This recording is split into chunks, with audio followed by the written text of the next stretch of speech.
What's up, everybody? This is your boy, comedian Marlon Ballard with the Love to Laugh podcast. I am joined by, one of the legends in the game, an OG doctor. You got to call him doctor because they ain't go to school for nothing for this, man. Dr. Garfield Bright, lead member of Shy, got his PhD, educator, philanthropist, activist, you name it, he wears the hat, man. What's up, Garfield? How you doing, brother?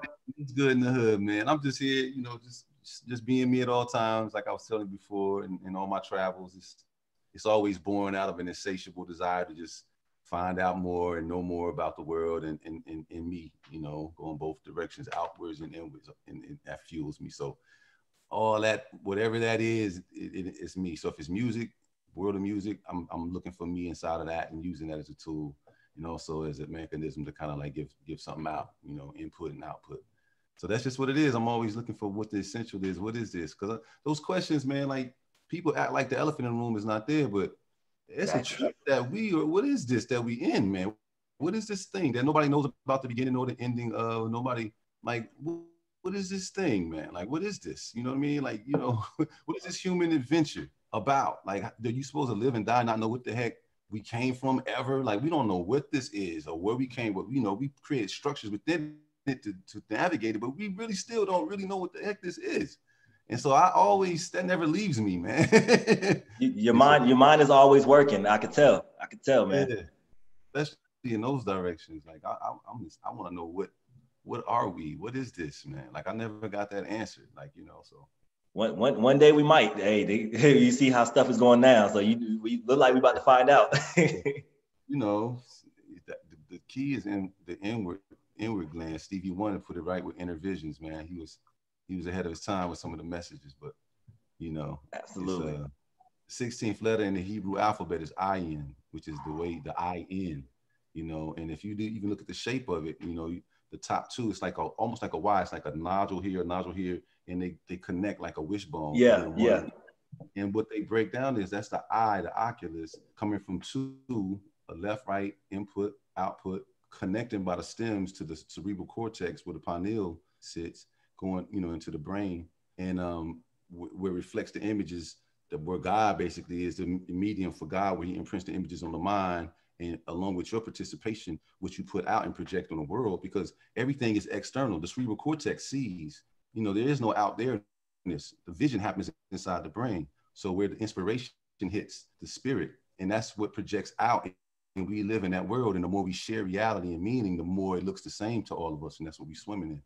And I know we can impact reality just by basically using the way in, that Ayin, that 16th letter is so dope in Hebrew. Like it's such a mystical letter, and it's analogous to the G, the 7, because 16 is 6 and 1. And so I'm Garfield, so I always pay attention to anything that has my, wheelhouse in it. And so I've been studying that, man. I'm like, the way in, insight is where it's at, because the actuality is even your avatar is external to you. It's out there. The cerebral cortex is projecting all of this out there, even your body, your selfness, your consciousness is experiencing itself through the projection. And the eye is the way in, the left and right. That's why, the whole concept of columns, if you look at, Boaz and Joaquin, if you understand Masonic stuff, where, the left and right, or the sun and the moon, if you think about the word column, and those columns, that came from those two, that concept, because they're co-luminaries. That's why the L-U-M-N is a funny spell. You're like, why is it spelled like column with a silent anything? Because that's short for luminary, co-luminaries, the sun, moon, Boaz and Joaquin. And it's a lot of stuff embedded in language that reveals the science. And so I'm always exploring the words and etymology of stuff, because there's so many jewels. Like the concept of happy comes from the Nile Valley civilization, because the deity happy is a male with breasts, right? Because it's the fertility right type of piece. Where the Nile Valley, when it would overflow, it would irrigate the crops. People were happy, people could eat.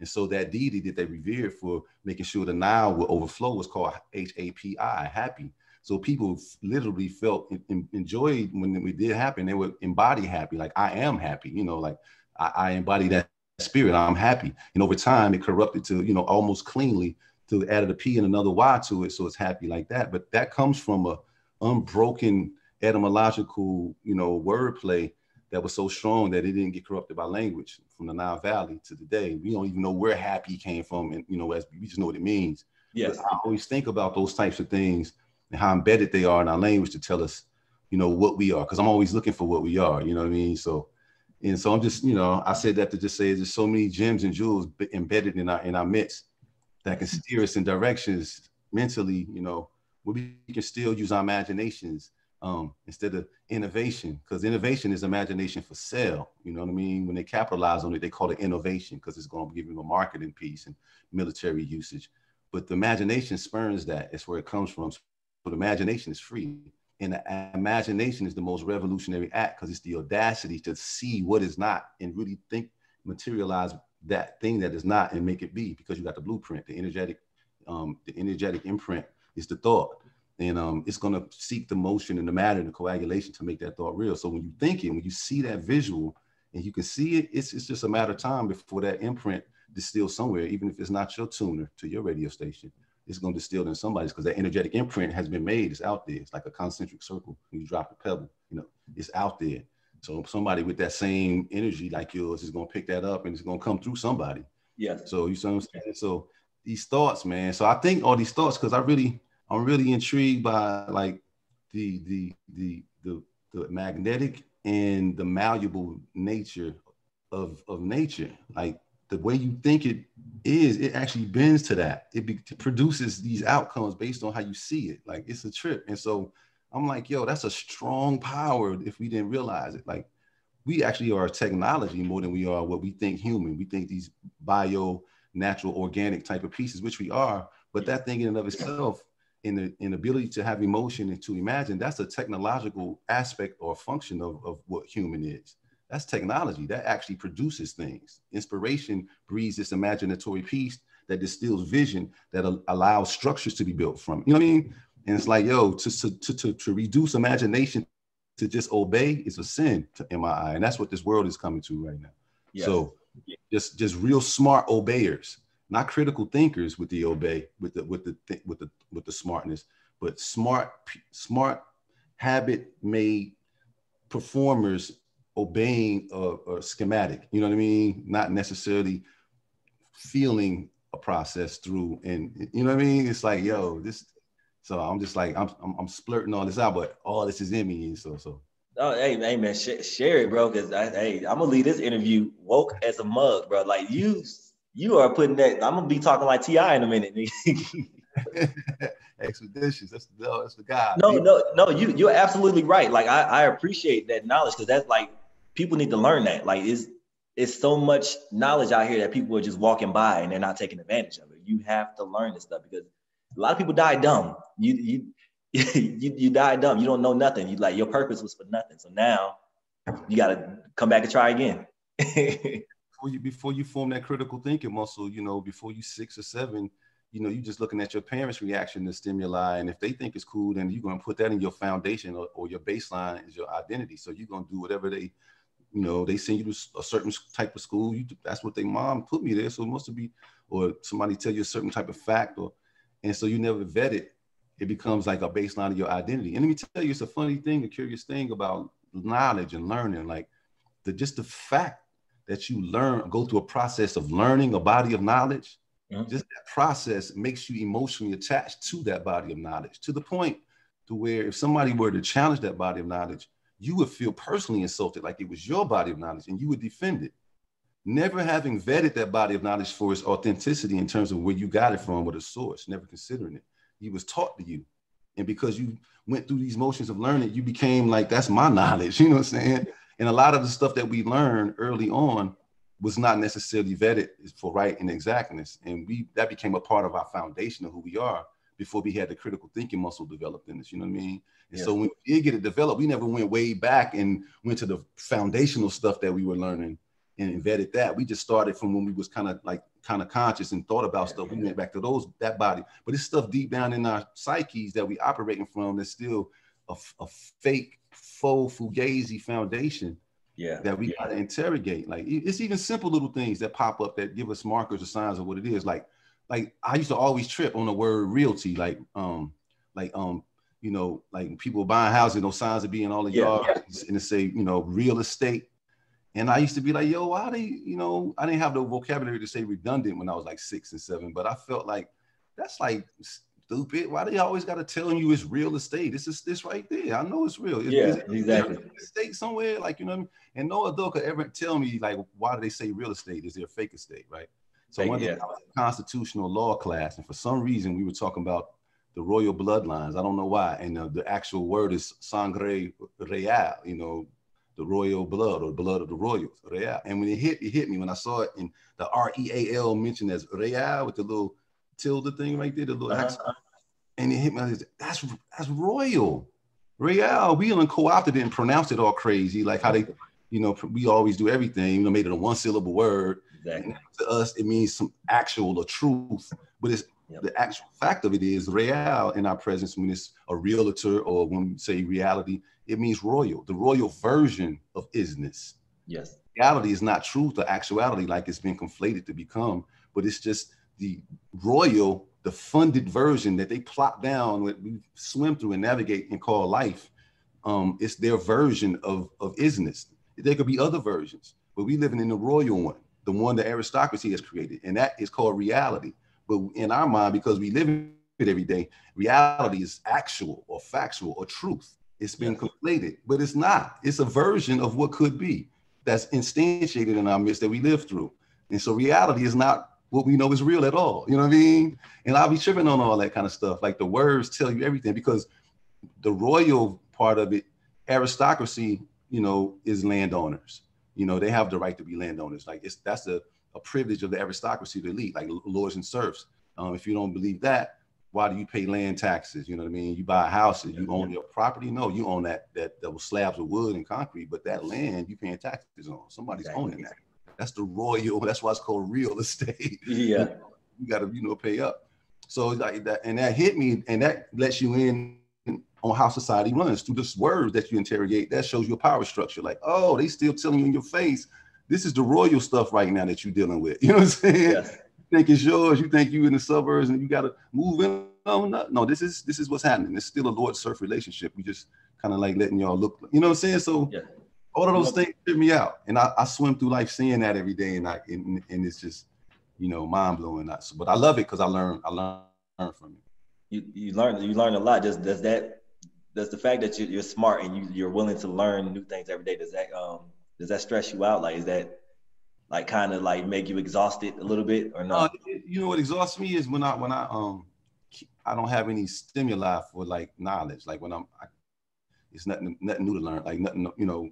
Okay. When I'm being fed in my surroundings, if I'm in a surrounding or a context that is not feeding me creatively, you know, because the whole power is a creative act. No matter what genre of life it's in, it's always a creative act. No matter where it's an inspiration to a thought for academic purposes or sports or whatever, it's still a creative impetus from within, coming from the soul. So if I can't create, if I can't have that ability to think a thought and build on it, whether it's some music form that it's going to take or a research paper, I'm feeling stunted and stifled, and that gets me down energetically. You know what I mean? Or if I'm in conversations that aren't talking about something that's going to make me wonder or see something different or think in a different way, or, you know, that, you know, that takes energy to deal with. But I have energy, so I can absorb that, you know what I mean? But I would rather have interactions that are like more food based, you know what I'm saying, in terms of like on your level.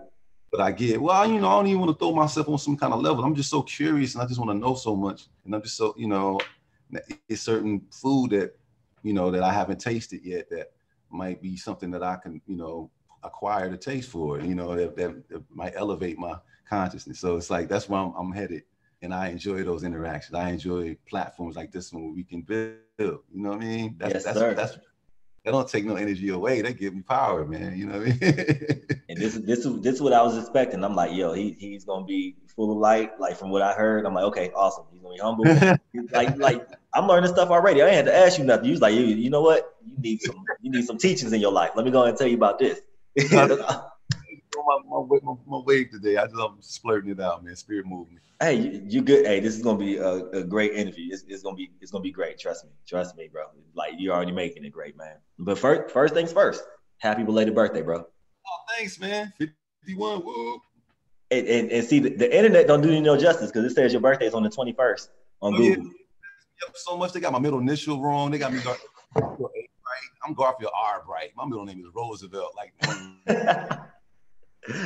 they'll do you no justice. I'm like, all this information is wrong. I'm like, I'm not even Garfield, and I'm like, this is wrong. It used to be right once upon a time. I don't know when the switch happened. Like, well, what happened one year? Just all of a sudden was the 21st. I'm just like, what the hell? So I don't know, man. Your birthday is October 12th or 1969. Yep. Okay. See, you hear that, Google? Get it right. Get it right. They acting like your birthday is tomorrow. I'm like, it's not tomorrow. And it's gonna be a whole bunch of people hit me on the 21st talking about happy birthday. You be like, you know what? I'm gonna charge it to the game. I'll repost you anyway, but we good. I got you. It's next year already, man. You know what I'm saying? Yo, hilarious, man. Hey, I hope you enjoyed your birthday. I saw you had a lot of love on your birthday. People showed you love. Give me love, man. That's always, you know, that hits you all. You never get used to that. That's like crazy. Like I can't believe 51. Like to me, I'm young. I'm a 90s baby. I was born in 91, so y'all was fully, you know, enjoying life at the time. But like it seemed like the 90s was like 10 years ago. It feels like that to me too. it feels like it was 10 years ago. It don't feel like this was like 30. It's going on 30 years ago, man. Crazy, bro. Like seriously, man.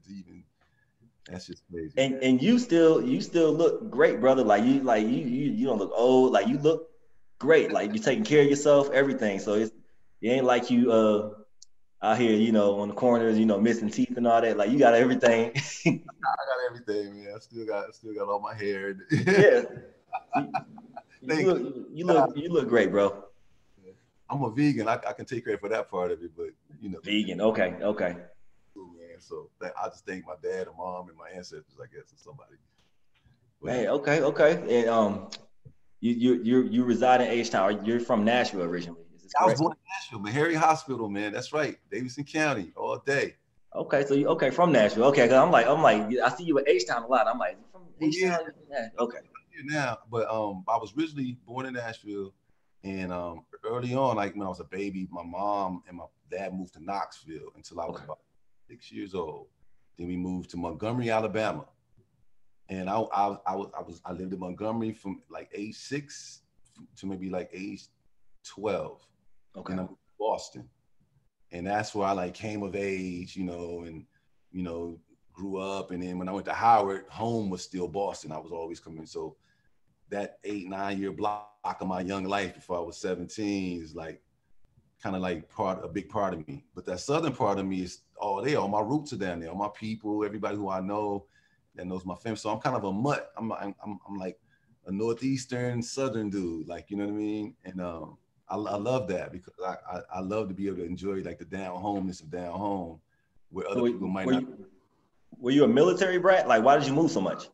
It was just one of those scenarios where my dad was just real, just driven. And he worked for the National Education Association. Okay. He got an opportunity to go to Boston. We were living in Atlanta, Mobile first and then Atlanta. Okay. And we went to Boston, where he moved to Boston. And I went back with my mom in Montgomery for a second, then moved to Boston. But I just moved, it was that shuffle. They got a divorce. I went back and forth for a couple of years in a row, and then dad shipped to Boston, got a dope job. And then I was like, then I ended up going to summers with up there, and then I ended up staying up there. You know, it was just, it was like a military brat, but it was just. Because I got a similar story, because I'm from Lorain, Ohio, that's right outside of Cleveland. My mom was military, so we moved from there to Huntsville, Alabama. Yeah. Yep, and from there back to Ohio, and then to Brunswick, Maine. Oh, I know Brunswick. I played ball in Brunswick, Maine. You know, high school. Our high school team was ranked in the nation. I was starting point. I'm a shooting guard, rather. You know, I Brockton High School, the boxes, Coach Vic Ortiz, man. Damn. AAU. You know, I had a 39-inch vertical. You know, not quite 40. 39 though. I was nice with it. Hooper, man. See, you got so many hats, bro. See, we don't know what to expect from you. You're a hooper, you're an educator, you donate. Like, bro, like, what can't you do, Garfield? Look, man, it's just accumulating. Things just accumulate. I'm 51, so I done lived a few lives, I guess. So now things are starting to accumulate. This looks like I, did a lot, but really I just drifted through life, and wherever my convictions took me, things that really stood out to me, I latched on and embraced it and engaged it and just followed it through to an end. And you look up and then you've accomplished something like, dang, but really it was a path. It was a math that was everything. The end game to the residual, the deliverable that says you did it, or a diploma or a platinum plaque or whatever that I got, I accumulated. It was the process getting there. Yes. Even the process of even when you get it, the bigger process that's enveloped within. Like that's the meat of it. That's the I'm living part of it. Like I'm living. Like those and it's adversity, it's ups and downs, it's bruises, it's oh man, but you know, it's so crazy because I don't know if everybody else has this kind of like understanding if they see it, but no matter what crazy stuff I end up going through, I always end up on my feet. I always end up okay. And that's allowed me to, like, each time I'm in some situation that's not quite comfortable, to navigate it in a way of like all these thousands of times that I've felt this feeling and been in these situations or a situation. Yeah, you gotta persevere and go through it and facing the boom. But you're gonna be all right, because you always be all right. You know what I mean? You can keep years on your life if you just understand that. Like it's almost like say you get queasy or something like that. Nobody like to feel queasy. Exactly. But you know, once you throw up, you're gonna be okay. Exactly. And you back to normal at some hours away from that, whether it's 8 or 13 or 20, at some hour away from that, you ain't gonna feel that no more. Exactly. Out of that moment, you know it, but you in it, you hating it, but you know there's this time where you definitely know that's gonna come. There's light at the end of the tunnel. That helps you in that moment, like, okay, let me just deal with this real quick, instead of being so like, you know what I'm saying? You be like, all right, one of them things I gotta go through. You know what I mean? And so that kind of thing also allowed me to like take chances and just go to different spaces that might not have been a popular or a predictable or structural choice. You know, I allow myself to develop an attitude of both and instead of either or. So the part of me that was a creative side, a vocalist, an artist, a writer, I didn't make that take a back seat to the side of me that was just starving for intellectual food, that wanted to be an academic and an intellectual. Like I felt like both of those could coexist. They were both strong and both kind of defined. Why would I suppress one in the face of the other? What, for the monetary aspect of it? What about my soul? You know what I'm saying? So I developed that, and then when I teach, when I'm as an educator, I impart that more than anything to the youth. Use your imagination, right? And follow your soul. Like you know what feel wrong and what feel right. Like don't let constraints mess that up. That's a real connection. You know what I mean? And so I try to see if you can find that balance, man, early on. You'll be better off for it later on. Ain't nothing worse than doing something for a living that you hate. Millions of Americans, bro. Yeah, for that. Like, life, and then when it's over, that's all you did was do something that you hate for a check to pay a rent. Man, you gotta live, man, in some kind of way. That ain't it, man. Marvin Gaye said it. Damn, you're absolutely right, dude. Damn. So you first of all, you moved from state to state. How did you end up? Did you always knew you wanted to go to Howard? Yes, sir. This is a funny story, man. Because I had basketball little offers and stuff like that, you know. Yes. Division I, Division II schools offered me little something. Howard didn't offer me anything. But what happened was in my junior year in high school, my dad worked for the National Education Association. And he had like one of those meetings where they all had to come to DC to meet up at the headquarters. And so it was like during my spring break where it coincided. He was like, "Yo, you want to roll with me to DC?" Of course. I'm in 11th grade. I'm like, I can get out of Mass. I can go some other state. Let's go. So he takes me to DC. He said, "All right, well, I got a meeting for like 4 hours. I'm gonna take you up the street to Howard, man. You can look around, and you know, I'll be back to get you when my meeting's over." Why did you do that? Friday on the yard, and I was sitting in front of the Fine Arts Building, and that tower, it was like 11:55 at 12 o'clock, like because it was hardly nobody walking around. Then all of a sudden at 12 o'clock, ding, dong, dong, them bells rung, them doors flung open to like Douglas Hall and all these the Fine Arts and all these, and outpoured all these like students, man. And it was like some of the most beautiful women I had ever seen in my life in one place and about something, like carrying themselves like head high, doing what they do, knowing what they know, like swagged out, but fly. But like you could tell the gray matter was into like the appeal to that was so crazy to me at that moment. Like, yo, this is like, it can't be better than this nowhere else. It just can't be. You know what I mean? The combination of all the beauty, all the legacy and the tradition of what Howard offered and the mystique of the campus, and, you know, but just Black people upwardly mobile, forward thinking, trying to accomplish goals similar, doing it, going from point A to point B, really in their groove, in their bag, not even playing with it. It's real. busting through the doors, going to the next spot. And I'm just seeing the energy of it and feeling it. I was like, yo, I'm coming. When my dad picked me up, I was like, yo, Dad, I'm going to Howard. I didn't even apply to anywhere else. You just knew. SATs, and luckily back then I got a little bit over 1,000, which was like usually like it was right at that level that was kind of, it was good, like especially for HBCU, you get 1,000, you was going to be good. So I was good, and you know, I got into Howard. I was never a good test taker, you know, and like even in my PhD program and my master's, like my GRE scores were horrible. So I came right at the time where they started waking up and not using those as filters to keep people out, because it wasn't a true predictor of intellectual capacity, right? Or ability to handle the load. So I got in, I ended up with the Asa Hilliard Award in my master's program for the highest GPA. I had a 4.03. And then in my dissertation, my PhD program, I had a 4.03 as well, but I got the award for having the best dissertation in the cohort, outstanding dissertation. And so, yeah, I did my thing over there at Georgia State, man. I really put my work in, made a lot of sacrifices, you know what I'm saying? But I did that, man, for sure. You know? The way you just described Howard, like it sounded like you found Wakanda way before everybody else knew about it. The 90s to be at the, first of all, Howard just by itself, regardless of what decades you're in, Howard has a certain tradition. It's the Mecca, a certain intellectual brain trust comes through there consistently. And it's always producing the mental giants that, you know, the part of the terrain or the fabric of what the mental giants are composed of. But in the 90s, with the affect of Public Enemy's music and Rakim talking about, but nah, just self, there's nothing I can't show off. In 360 degrees, I revolve. It's an actual fact. It's not as that being your party music. Yes. It's something telling you that you're a god, you know what I'm saying? And you but the actual jam, Public Enemy, with all the stuff that they came with, Spike Lee with movies that you can visually see with Public Enemy as the score, Brand, you know what I'm saying?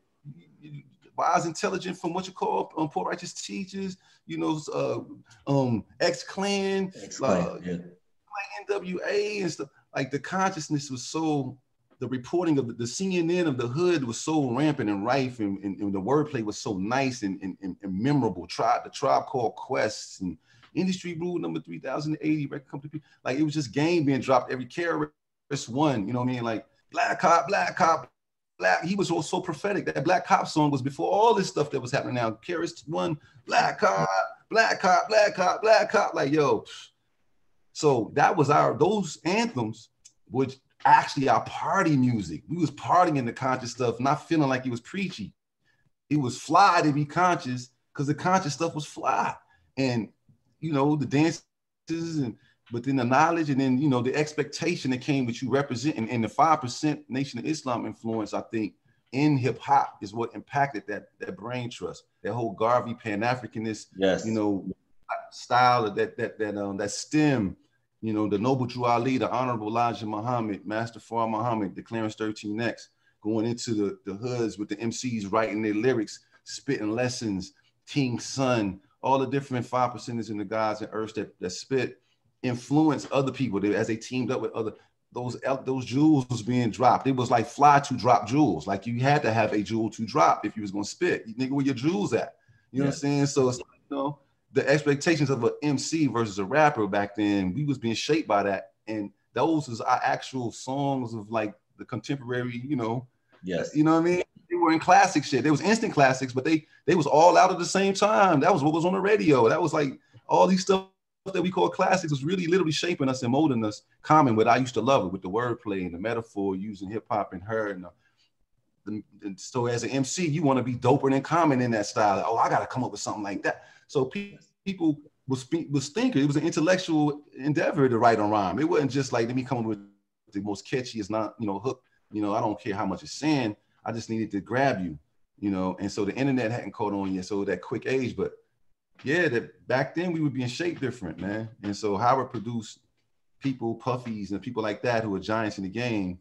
Howard taught you how to hustle and be black and think and be an intellectual, you know.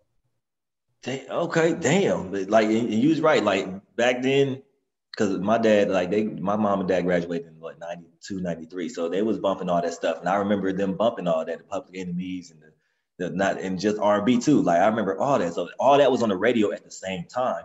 Yeah. which means everybody had room to eat.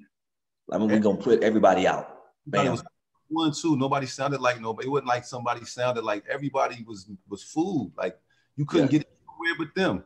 Coogee Rap was not Rakim, was not KRS-One, was not, you know what I mean? Like, but loved all of them. So you had to go get Coogee Rap stuff from Coogee Rap. Like, exactly. You know what I mean? Like it was a one of one. So you had all the records in rotation. Like they was necessary. Even like Chubb Rock, 1990, Chubb Rock steps up on the scene. Like he was killing that, man. Like, you know what I'm saying? Like, yeah, you needed that head. It was missing if you didn't hear that at the party. Like, yo, what the Chubb Rock doing that? You know what I'm saying? Like Heavy D too. He was like one of them kind of. So the 90s was always, it was colorful, was popping. Mm-hmm.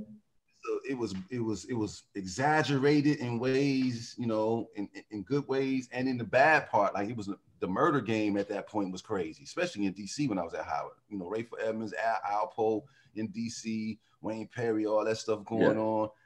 Time these burgeoning intellects was walking the streets of DC as Howard youth, running into DC kids who before kind of we came with the hip hop catching on in DC, it was kind of like beef between the DC native brothers and the Howard brothers. They saw us, they, you know, as Bama's, like, you know, who these, they think they, but when hip hop kind of like evened everybody out, because it was kids coming from urban areas now coming to Howard who was smart, but from the hood, had some thug on them, but was years, you know what I'm saying? So they were coming from Brooklyn. So it was nothing for them to walk through Southeast.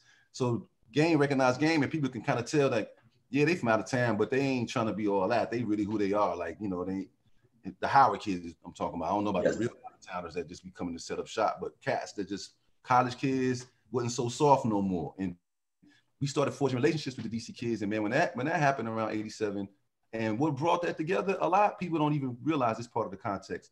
Doug Williams, a black quarterback, you know, in this sports thing where all the black alpha males is looking for identity, like Mike Tyson was rising. And then you had Doug Williams, who was the quarterback for the Washington Redskins, who beat the Giants, threw 3 touchdowns, and was the first black quarterback to be the MVP in the Super Bowl, all at one time in the city's capital when we was freshmen. So a lot of the black males clung on to that from all the different, you know, if you was a DC native, you was definitely clinging on to DC because they love their team. But if you was a black dude at Howard, you looked up to Doug Williams. And so that kind of like joined people together in celebration, and it became bigger than your hood where you come from. It was like celebrating black maleness, like in a way where, yo, we achieved something together. Like we just sang.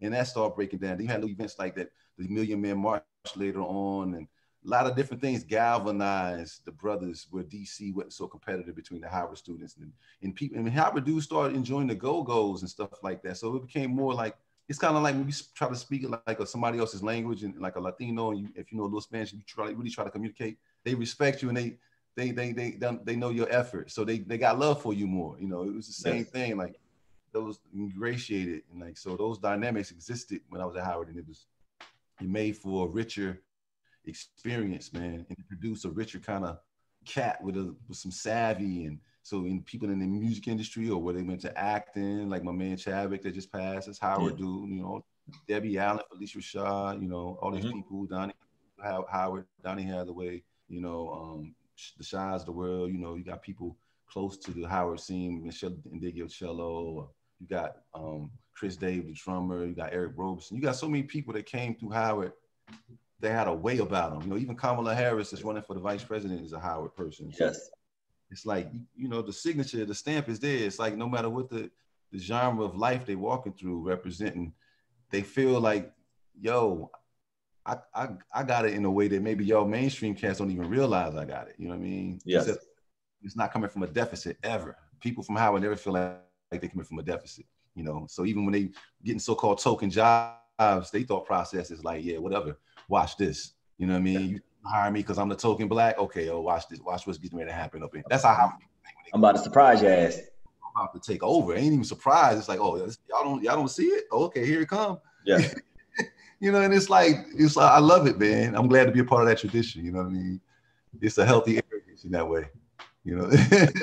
Howard graduated, and you definitely represented like everything I seen you do in the past till now. Like you always stood up Howard. Like, yo, Howard is I still fuck with Howard. That's my place. That's what made me. and you shout out your HBCU. That's dope, man. And I'm sure they appreciate you too. Yeah, for sure, man. That's the place. And that's where you met the fellas. How did you meet your bandmates? Yeah, it was interesting, man. Like, so my first day of school at Howard, I got dropped off. My stepmom insisted that I take her plaid trunk that she had when she was in college and had wrote my name in black marker on it, Garfield Roosevelt Bright Jr., right? I had this plaid trunk, right? The metal kind, like the trunk, I put it up in the room. So there was so many freshmen that year, all the freshmen couldn't be in the freshman dorm. So the overflow got to be in the upperclassmen dorm that was located downtown DC, not even on the main campus. And so I was one of those ones that got in the overflow population. So they put me, all the freshmen on the 5th and 6th floor of this high-rise condo style, apartment style dorm in downtown DC in the middle of all that action, right? And so I go upstairs, drop my trunk off in this 3-bedroom. So I'm immediately trying to claim the back room. It's like this one back room that's closed off with privacy, one bed, and then the other room is where 2 beds got to share, you know. So I was hoping to get it, but somebody was already there and they had her taking the space up. So I left my trunk, left. So I bumped into these 2 girls on the elevator. We struck up a conversation. They were upperclassmen. I had no idea who they were. I would find out later on by my roommate who they were. It tripped me out. But I go upstairs, I'm up the elevator with them. They like, you know, I like your shoes. You know, you can tell a lot about a man about his shoes. I was like, oh, word? You know what I'm saying? What you seeing in this? You know, what's happening? And they, you know, blah, blah, blah. Let's go get some pizzeria unos, right? So I was like, wait a minute, let me see if my roommate is checked in because I want to meet my roommate. I ain't met him yet. Yeah. So I opened the door, I had the key. And sure enough, my roommate was in there, Darnell from the group, right? Yeah. He was laying at the foot where his head was at the foot of the bed and his feet was at the head of the bed, right? On his back. I walk in. And now I done got all cozy with the 2 young ladies. I had my arm around them. I was like, yo, what's up, man? Wake up, man. And he looked up at me. I'm like, I'm your roommate. I'm your new roommate, Garfield, right? And I know he was expecting to see a nerd with that plaid trunk, you know what I'm saying? Now, come to find out, because Darnell was in the band, he had to walk about a mile from down there because the shuttle bus wasn't working to campus for 2 days. He was in the marching band. Okay. So he puckered out, right? So when I come up there and he see these girls, one, Darnell, because he was in the band, had a girlfriend that was one of like the ooh la la dancers for Black, the dancer, fly girl. And so the girls that I had, one was the captain of those girls. And the other girl was the captain of the cheerleading team. I had no idea. I just met these 2 young ladies and we just hit it off. But he was like, yo, I couldn't go with y'all. My girl would have like had me for lunch. You know what I'm saying? Exactly. He was like, yo, that's the captain of the cheerleading. I'm a freshman. You freshman on day 1. And I had to, so that's how I met Darnell. And so we always did music. His dad, Darnell went to that school with Joe Clark, that Eastside High School. Eastside High, yeah. Darnell's dad was a guidance counselor, social worker there, who ended up managing dudes that sung in the bathroom, Riff, the Fairies. Yeah. Darnell's dad was their manager when they grew, but he was also the guidance counselor at the school. And Darnell went to the school, and those were like his brothers. So, story short, we were singing songs that his dad had been writing for the group. We were singing those in the alleyway to this connecting dorm where it was an all-girl dorm that connected with us by alleyway. We would go back in the alley and be singing up to their balconies, all these songs in harmony and stuff like that. Our other roommate ended up being a saxophone player, so we was just killing them, right? And later on, Darnell pledged Alpha. I ended up joining the Nation, and that's when he got with those other guys that ended up being in Shy. Through being the Alpha, they are all Alphas. They started with Beta, and then it ended up being Shy. And then as I was kind of like, was coming up out the Nation around, after being in there for like 2 or 3 years, I ended up hanging with D again. And they were preparing for this big show, and 2 of the guys that were Alphas, they quit before the show, and they went from having 5-part harmonies to just 3-part harmony. And I had been there soaking up all the practices all the time, just hanging out with D, renewing our friendship again after pledging and all the stuff I went through. And he was like, "Yo, G, we need you, man. Like, yo, I know you know these harmonies. You've been sitting in here." I was like, "Yeah, I do know the bass." You know what I'm saying? So we went on there. That was our only show Shy ever did, was just one show before we performed. We never did more than that show. We did this big show that was coming up on campus. Like all the New York heads attended and all the football players. And all they wanted to do was cause ruckus and boo everybody because it was fun at everybody's expense. No matter if he was bad or good, they just wanted to boo something, right? So our main objective was just to not get booed. And I performed, and it was a lineup of all stars that night. Future people that would be signed to major record deals. They all got booed, not because it was whack, but just because they just happened to go on first. We got lucky on last, right? But Trey Lee, he ended up getting a record deal from MCA. He had, and everywhere that my crew go. Yeah. Trey Lee, he did this song about dorm life called Creeping. He was dope, but he got booed, right? And then Eric Roberson came out. Just I don't know if you know Eric Roberson, but he was singing Pretty Brown Eyes by Mint Condition, killing it. Got booed. Then Debbie Allen's niece, Sean Allen, came out. Okay. And Blow singing some crazy high, just beautiful Stairway to Heaven type. She got booed. Now it's ridiculous with the vocals, man. Like she always sings the national anthems at Howard's football games. I mean, she's crazy with it. Got it. And they booed her. So then we came out last, right? Our lineup, what we did was we sung these Boyz II Men covers, but we came in with 10, 9, 8, 7, 6, 5, 4, 3, 2, 1. And then I stepped up and said, injection, fellas. The girls was going crazy, right? So they had booed yet, right? So I was like, okay, I bought us a little time with that one, right? So, and then we go into, please don't go away from me. When you call my name, I'll read. We was doing that, right? We was doing all them voices. We was killing that, right? Right? The crowd, oh. And then we went into another joint, and so far we hadn't got booed. I was like, oh my God, they didn't boo us yet. Ain't nobody got this far in the show yet. Woo. And so we finished. We won to me because we didn't get booed. We got off stage. Yeah. It was free. We did our bezel. But yo, they was calling us back for an encore. This hardened crowd wanted an encore. Now, we had the Boyz II Men tracks on it that we sung over the instrumentals to this. We didn't have no more songs on no that. Like, what we gonna do? So we was like, yo, y'all wanna do our practice song? So we had 3 practice songs, an acapella version of Comforter, Baby I'm Yours, and If I Ever. They were all like acapella. We would put piano accompaniment with them live in those soundproof rooms in Fine Arts down here. Yeah. So it was like, yo, let's do the If I Ever one, because that's the one that was always just acapella. That was the one we practiced holding our long tones and blending our mellow harmonies. That was a practice song for us to get our harmonies tight.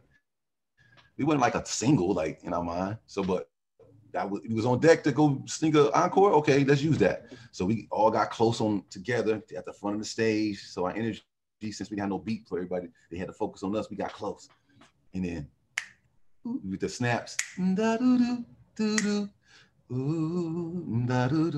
the very first time. So everybody was quiet. Like it was uncannily quiet. Like it was no energy. You didn't know what that meant. Yeah. It's just like, oh shit.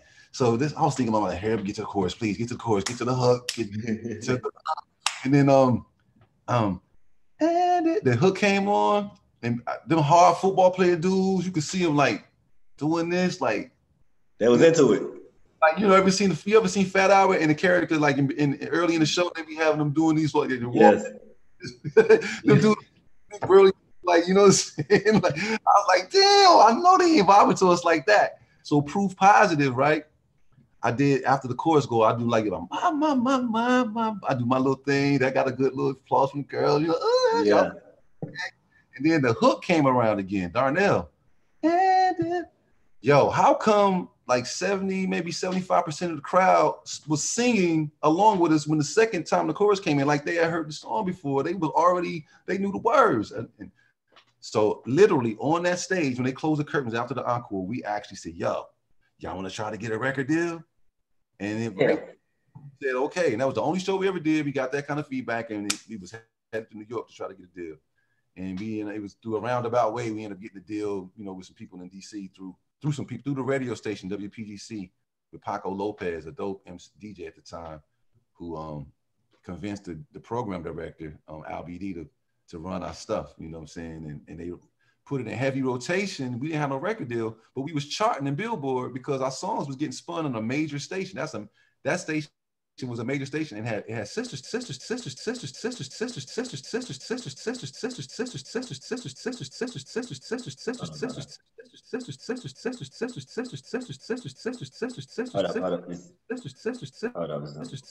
Yeah. Oh, okay. It's out there. Let me say something. You good? Yeah. Oh, yeah. It's out there now. Okay. It went off with my headphones.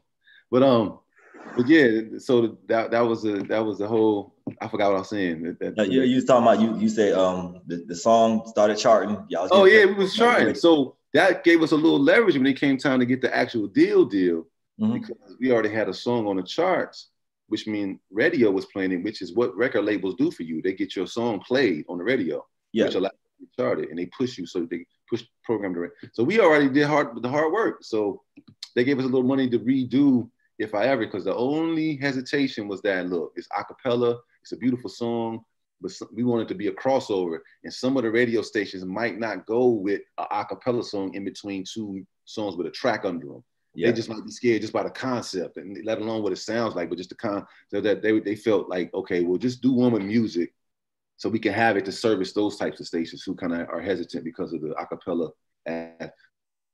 Music version that was like was doper than now we're back to this. We made a music version that was doper than it's like one of the, like just as equally as dope as a cappella. And a label, that's what prompted the label to actually give us an album deal as opposed to just a single deal. That because they wanted to sell an album for $20 as opposed to a song for $9.99.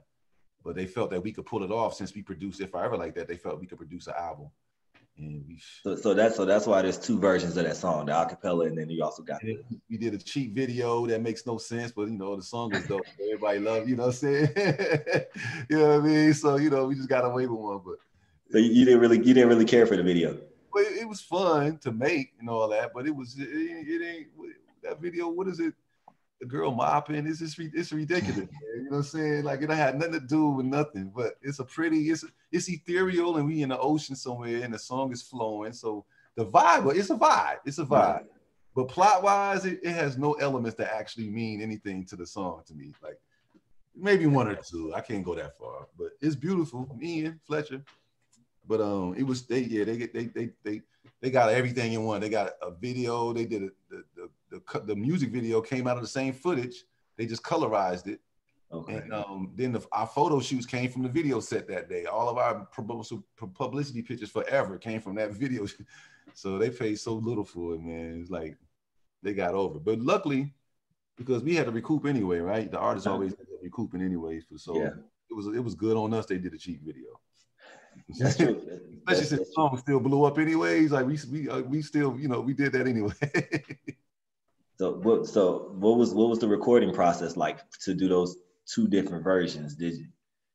It was dope. It was fun because the acapella version was the first time I had ever been in the studio, period, ever. Not knowing what to expect, how my voice sounds on a mic. Like people don't know, but your playback, the first time you hear your voice on the mic coming in playback, you'd be like, that's me. It don't sound like you to you. It'd be like that. That's how I sound. I don't sound like that when I'm talking. I hear myself all day. That ain't me, but it's you. So just getting over the sound being so different than what I think I'm putting out. Like that's the tone of my voice. Like, come on. So getting past all those crazy things and then being on the mic and it counts, there's money on the line. You got to perform. You better get these notes right. You know what I'm saying? All that. I was being pledged and on the spot. But it was also fun because we did the old school style. We all got around the mic. We didn't go in different parts. We all gathered around the mic and sung the acapellas full out with each other, right in our face. Bad breath all over the place. Boom, boom, boom, boom. But getting them notes out, boy, them harmonies coming glued together with our crescendos. And so we did that. And then that had a better feel to it, a more organic feel to it and everything. So we laid it like that for the acapella. And then when we came in for the music version, same thing. We still did the harmonies that way. Yeah. Then we laid some extra notes from that bed by themselves after the fact, like overdubs. Like we put some notes that we hadn't heard in the original blend. Like, ooh, what about this minor note? Like, we put another note in there, but all four of us would sing a version on the mic. And it, as it shaped itself. The chorus, we changed the chord just a little bit, augmented. The friend was like, friend. It became a little different, but it was still, it's enough to be familiar. We did a new version that was slightly augmented, but it worked. And the rest was history, man. It was like, it came up. Darnell had the Isaac Hayes sample that boom, boom, boom, boom, boom. That's an Isaac Hayes sample. And Darnell brought that to the table and played that in the keys for the melody. And it was a soulful feel. And then we did, the drums and the pads and And that bass y'all had in there was kicking. Like that, when you played it in the car, doom. Thumping, right? That mug, people slept on it because it was a ballad, but that mug was banging. I blew a speaker in my old car. In my Dodge Avenger, I blew a speaker. That song came on. I forgot the volume was all the way up, and then just boom. I'm like, they owe me a speaker. But I'm like, it was worth it. It was worth it. Oh man, those times were so much fun. And y'all came out around the time where y'all are a very unique group because y'all can do acapella or y'all can just go in there and do a music version. But y'all came out around the time groups was on fire. Like everybody was on their game. Y'all had a lot of competition and y'all held y'all own. Y'all did. Thanks. And that y'all's first album, If I Ever, like y'all had like some bangers on there. You had If I Ever Fall, both versions. Baby I'm Yours, Comforter, the sexual intro, and then the actual section. Bro. Man, hey, and I gotta say, like, me being a fan, my favorite songs off that album, like Changes, is an underrated. Changes is Mark. That's Mark Gaye, man. Mark was like an underrated writer and producer. He produced most of that, and he wrote all of it.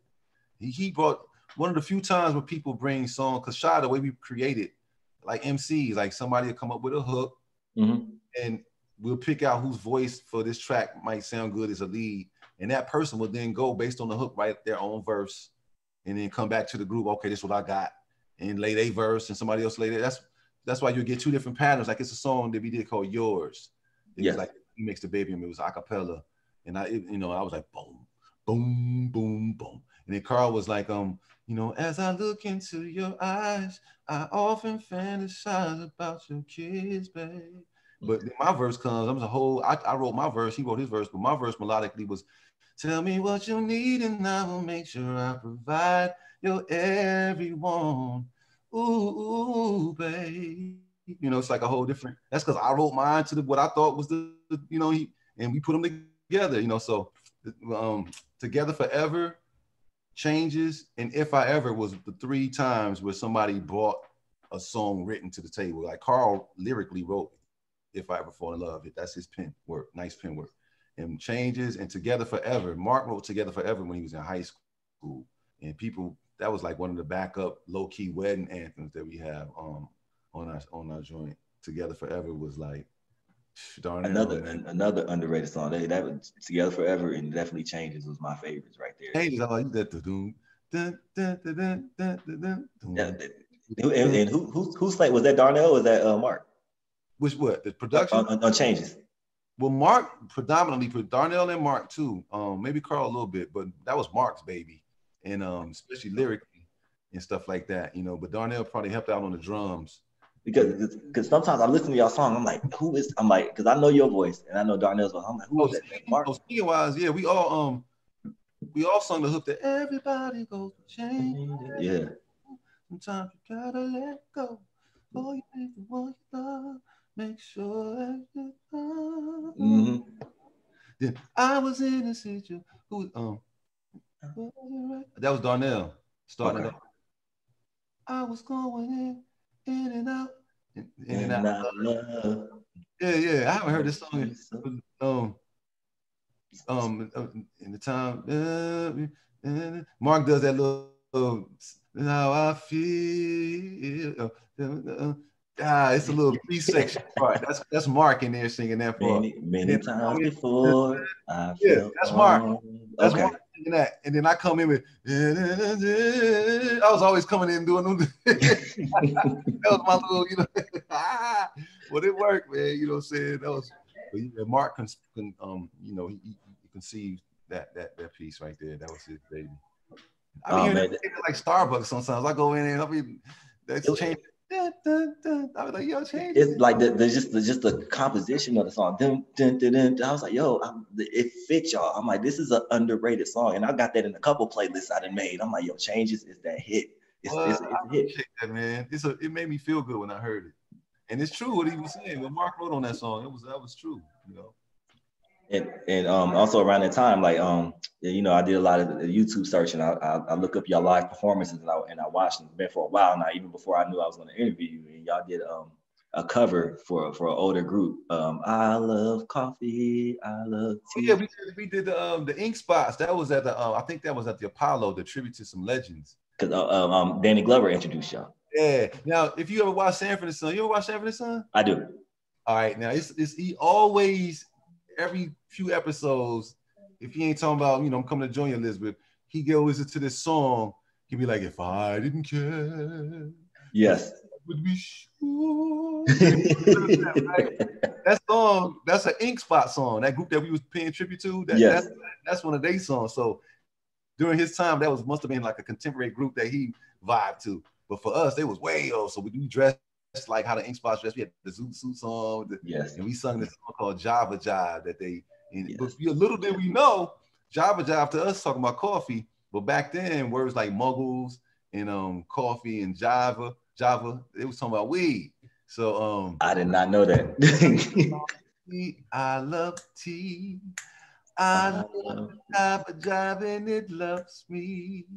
Coffee and tea and Java and me. A cup. Well, you know what I'm saying? Yeah. A slug with a that shit was fun, man. Y'all did y'all thing. Y'all had the suits on. Darnell had his shirt tucked in. Everything. We did the whole nine, man. But that was those moments in life, and so all the old heads start getting respect for us because of those kinds of moments too. Like all the old heads in the crowd, because that was a tribute to legends. So we was like front and center for the legends.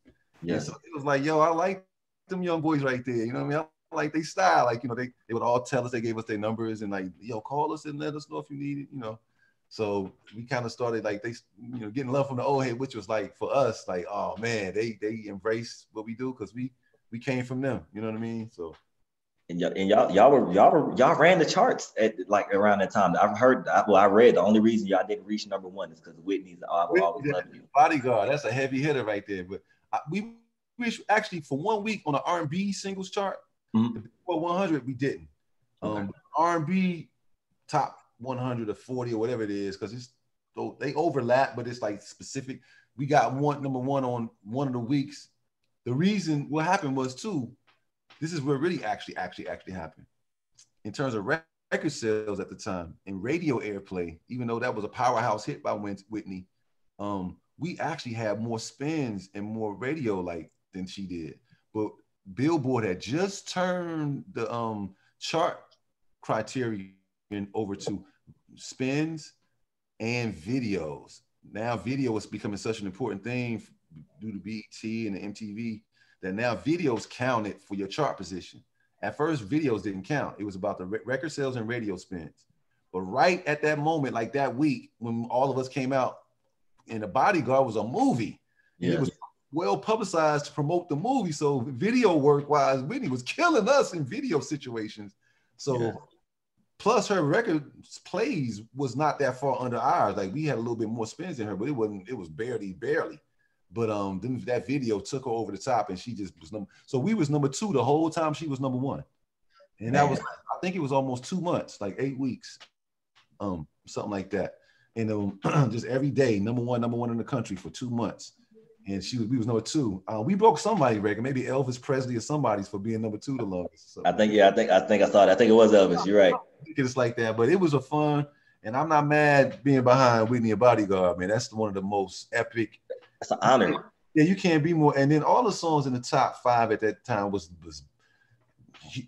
going bowls, man. Like, so for us to be able to hold our own with something that we wrote that didn't even have a track, you know what I mean? Like, well, we ended up putting a track to it, but the acapella was holding on as well. So it was you like I said, I didn't know it was just like, I thought y'all were a group already, and then y'all lucked up on the record. Like y'all performed the song at damn thing, and then all of a sudden it's like, we should get in the studio. Let's just do this. Through the Crucible, we put ourselves in the hardest venue off the top. The Wannabe Apollo, the Crampton Auditorium event that's held yearly at Howard, that everybody can't wait to go in there, just let into whoever's performing. And we passed through that Crucible with flying colors. And in our naivety, because we thought the song was dope, it should get a record deal. And it actually worked. We had no idea that it was so many things that could have gone awry with that, you know what I mean? That would have precluded us from even seeing Los Angeles and MCA records out there. Like, but it just everything felt right. Everything. We didn't even realize when it was on the line, like when it was really dire for us. Like we didn't realize that making that remix album was that serious of contingency. Like, okay, based on this, it's going. We kind of knew it, but we didn't realize the gravity of it. So, but we did our thing though, you know. But in hindsight, when you get grown and look back on that whole scenario from grown eyes, like, yo, we was wild. We didn't realize that was going to be. We wouldn't have had no record, no albums out. You know what I mean? You know, we would have only had 2 singles off the first album had we not been some Howard dudes thought we knew it all. Like the label. See, what happened was as soon as we signed, If I Ever took off and crossed over. Yes. That allowed our label to put us overseas in Europe because they had connections with MTV. They were like a white label. And they were a joint venture with MCA, not under them, but they were actually a joint venture, Randy Phillips. And so we were overseas promoting in Europe, man, while Silk and everybody like that was going to the radio stations, ingratiating themselves with the, you know, they was getting rapport with people. Nobody know who he was except for our song. Yes. And we were losing traction in the hood, in the Black community, because we weren't even in America. They ain't see us. They just heard our music, and where are they? So then when we came back, we ended up going to all the the pop stations, which because our song crossed over. So our label was interested in that because that's where the spins were gonna dictate other spins and money.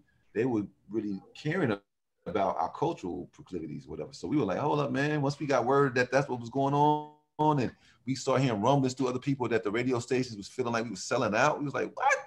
We from Howard? They don't even know. They think we calling the shot. So we started like demanding that we go to these Black radio stations. We came to town to visit the white station. We demanded that we went over to, and that gave us the rapport. So they start telling us like, yo, we love If I Ever, man, but that Comforter joint, that's that, yo, that comfort. So we was like, word. It was like, yo, Black people feeling that Comforter joint, my brother. Like that's that Black one. Like If I Ever, we love that too. And that's that song for us. And so we went back to the label with that energy, like, yo, the streets is telling us Comforter should be next. And they was like, nah, Baby, I'm Yours. He was like, and I end up hating Baby, I'm Yours because I'll tell you why. Because look, when we first did Baby, I'm Yours, we used to do it a cappella with an accompaniment of only the piano in the sound room, right? And those chords are Let's Get It On by Marvin Gaye. That's what Baby, I'm Yours is. Boom, boom, boom, boom. Damn. Boom, boom. My sweet love. Boom, boom. Yours,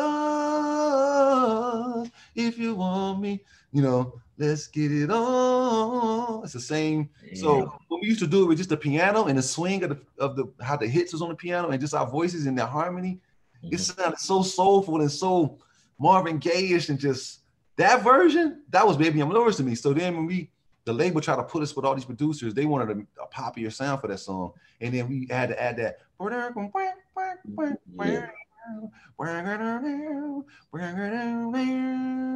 Yeah. I hated that. But everybody else loved it. So I had to just hold that. You was like, fuck it, I'll sing it. The L, man. But the video was my funnest video. But I had to hold the L on the song, man. You know. I think that's a cycle with you. Like you like the song and then you hate the video, but this one you like the video, but you hated it. We got to come back home to Howard to shoot our video. We didn't do no casting call with no Z cards, no models. We was like, if we can't find beautiful women at Howard, we don't need to be graduates of Howard. So we came back and picked, you know, ladies that we knew, people knew too. Ananda was in our video, you know, just a girl named Joy who ended up being Capitol Records executive, and you know, we had some people that were heavyweight. I had Kenya Schuster. But yeah, so we had some good times in that video, man. That was like my favorite. That's my favorite video from y'all too. Like I said, you went to Howard. Everything looked natural. Nothing looked forced. It was fun.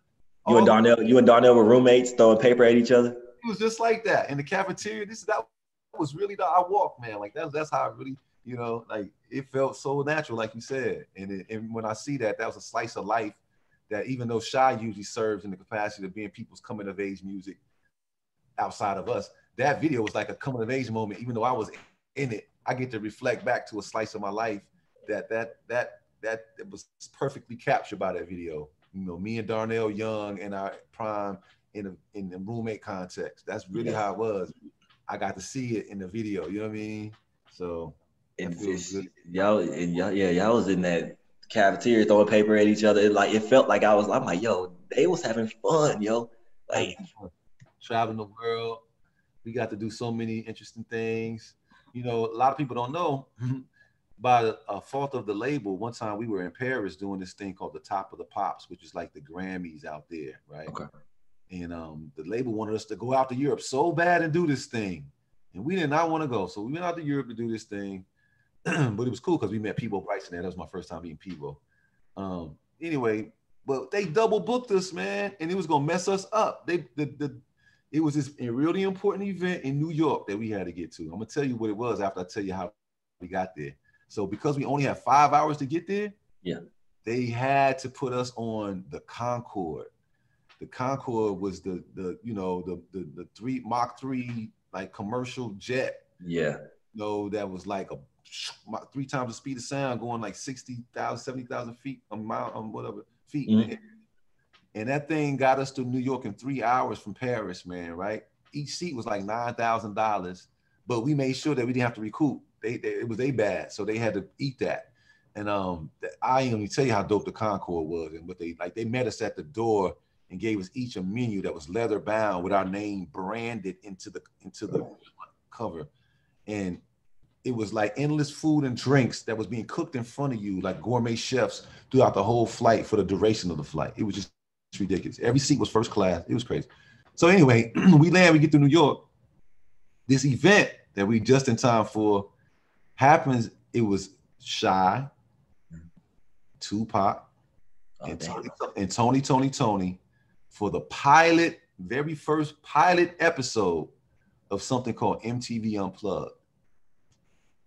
They were gonna make us miss that, and we was like not having it. So can't miss that. We did the pilot episode when MTV first wanted to put it on air. That was a pilot episode. The original episode was Shy, Tupac, and Tony, and that's how we met Pac and became cool with Pac. He came to our platinum party, and we partied. He was always a fan. He, cool with us and stuff like that. So I always appreciated a real dude like that being like connecting with us like that. That's like that meant a lot in the industry for me like that. Yeah, it was dope, man. We had some dope moments, man. And every now, like this is why social media is a funny place, because every now and then I'll see Shy on the Shade Room, and it's highlighting the songs that they call like songs that men would never relate to, because like on Comforter, y'all were comforting a girl like Friend Zone. That's what they call it, a friend zone song. And as I listen to the lyrics, I'm like, you know what? They were trying to get out the friend zone with this one right here. Like it was like it was a method to the madness. It was a friend zone by plan, like by familiarity, comfortability, let your guard down, Like he messing up, but as soon as like I'm coming to get you, as soon as he like it is, you know what I'm saying? You think of the game in that. They call it friend zone, but how many friends is gonna be G enough to be like, lay down and tell me what's on your mind? What exactly did he do to make you cry this time? I'll be your comforter. I will make it right. He cast a shadow on your heart, and I will bring back your light. Right? So I'm setting my game up. I'm comforting you, but at the same time, I'm comparing myself. And I should have been your man. Mm-hmm. I should have been your man. That ain't no friend zone. That's like I'm friend and I'm jabbing you with like, yo, do you realize what this is? Like, duh, I'm right here.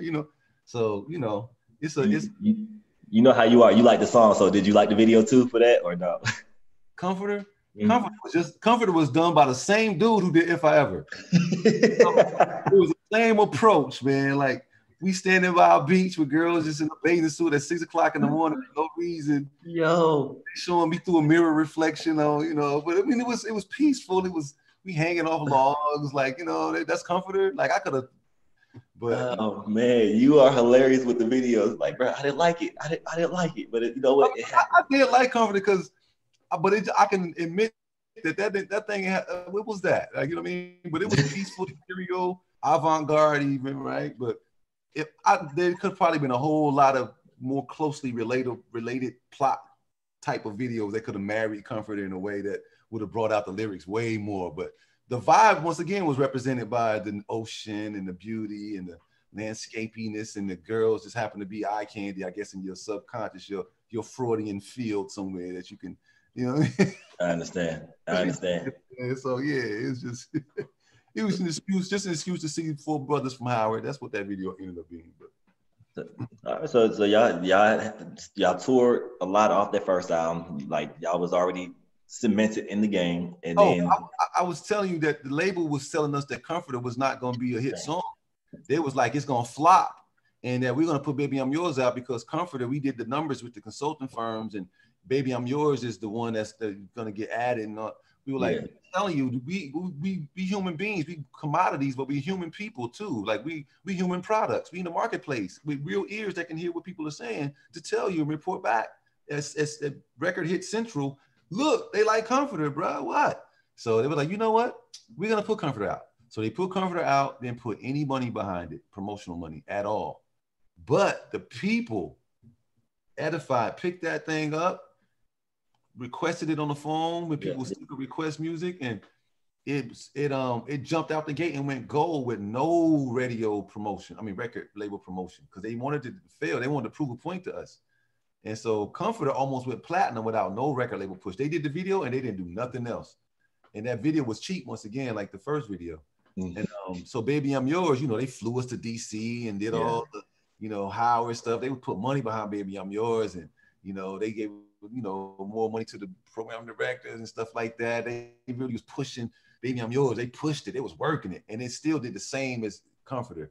So if Comforter had gotten pushed, but Comforter still did his thing, and that album, the second album, Blackface, is finally platinum. Like I look at the numbers and stuff, like it's certified platinum now. So the first album I think went 3 platinum, and the last album is now platinum. So we got 4 million finally under our belt. Like, and I'm proud of that fact. You know what I'm saying? And congratulations, because I listened. Like I said, I checked out all the rest of y'all's albums too, and even with Blackface. What was y'all's goal going into doing Blackface? Did y'all, because y'all completely, it sounded like y'all completely like abandoned the sound from the first album, and you kind of wanted to mature yourselves? Yeah, for real, because the first album they forced us to do it in 3 weeks, so we wanted to take our time and just live with material and just record songs and really not be rushed and doing 12-hour-a-day studio sessions for 3 weeks and barely getting sleep. And we wanted to make an album peacefully and talk about who we were and any kind of growth musically and show that and do some things. And so, we felt like we did that. The label, kind of like was, they want to push it. They put Comforter out. I Don't Want to Be Alone. But they put the album out before they put a single out, like the Sabotage It. They didn't, on the low, I came up with the name Blackface for the album to kind of like flip the script on what Al Jolson and all those Jewish people from the entertainment industry, when they would wear blackface to mock black actors. I've said inside of everybody's face is a black face. Like I went opposite with it. Like, yo, the essence of this artistry thing and all that is good and all that is righteous has a black essence. The blackness of space itself is what produces light. So the infinite unknown, the creative potential is there. That's blackness, and out of blackness comes all creativity. And so the black face is no different. The melanated face is is to be heralded, not to be mocked. And so I named our album Blackface, and that was like I was previewed in that album's reign to come to the power meeting where Blackface was being talked about with the head people of the label, the Al Taylors of MCA and the Randy. I was in the meeting, and Randy didn't want Blackface to be out because he knew it could be taken pejoratively, and he felt like that that other dudes was gonna look at it like he poking fun at Al Jolson, ain't he?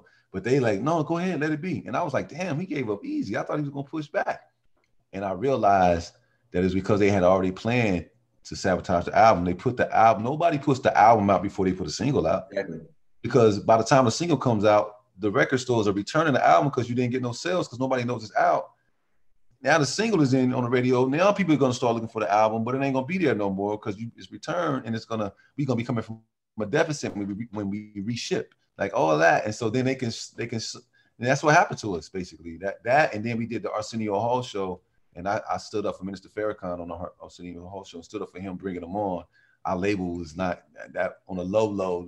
They weren't trying to feel that. And so mysteriously our stuff started like just unraveling and but a lot of people connected. I felt like Blackface was underappreciated because I'm like, yo, you hear about the first album, then the second album, I'm like, yo, this was a dope album. They're more mature, and it feels like nobody has heard it. Like it went platinum, but that's what it feels like. It feels like nobody has heard it. Like it just didn't exist. That's what it felt like. Yeah, songs like During the Storm, Mr. Turn You Out, This is the place you belong, and Place You Belong for Beverly Hills Cop 3 soundtrack. Like this is how we would get done. So Beverly Hills Cop 3, Eddie Murphy. Now Eddie Murphy has more hits than misses, but every once in a while he have a miss, right? Mm-hmm. First Beverly Hills Cop was dope. Even the second one. Here we go with Beverly Hills Cop 3. We get on the soundtrack, got the first single to it. And Trey Lorenz co-wrote that song. This dude named Trey Lorenz. And that's my favorite song to perform. You know, I love hearing Darnell, that misery. That's just something about that. I don't know what it's like Michael Jackson something. I don't know what that is. Yeah. And then my part is all different because like I said, we write waiting for your call. Can't help thinking that the mess is all my fault. And just to have you back, I swear I'd risk it all. My every thought is of you. You know, and then, girl, I'm on my knees. You know, all that. Like the song is my favorite. But the label and the video, they finally paid money for that video only because the movie company put half up. So the movie, I think it was Sony Pictures, they were putting half the money promotionally up with our label. So when the movie started to tank, wow, Sony pulled out dollars from promotional, and we was caught up in that because we had a song out that was like our single, but it was the soundtrack of the movie too. And so they pulled in promotional dollars. We stopped rising up the chart, and the MCA was like, "Oh, we're not footing the bill alone." They pulled their money out. So we had a bullet. We was rising. I think we got to like 24 with a bullet on one of them numbers.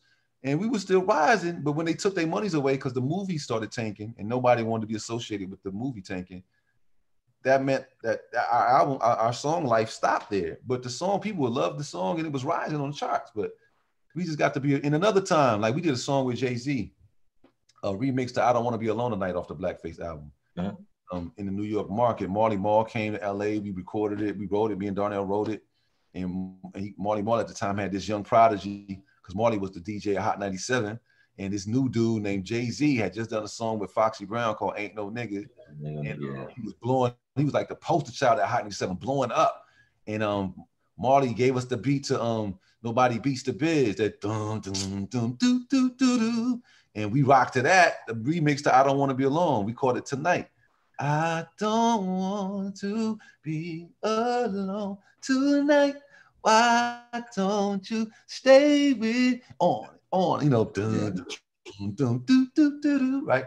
Kilton, Jay. At times, you can find me in the city singing or in the studio touching the track up like pretty women, spitting venom, with the steak skins and applying pressure to you and your benzin. Damage I do, career ending. Y'all know what I'm representing. Funds, extra low, got a 1 on the 10 next to dough. Y'all best to know I'm not alone. My music, menage a trois with Shy and I, ha, right? We was killing it that summer. So because Marley did the track, Jay-Z was his guy, and he was on the track, and he was the poster child for Hot 97 that summer. We, by default, was part of Marley Marl's Get Down, and he ran that song over, and it became #1 on Hot 97 for like at least a month straight. Now, MCA never did a video for it. Why?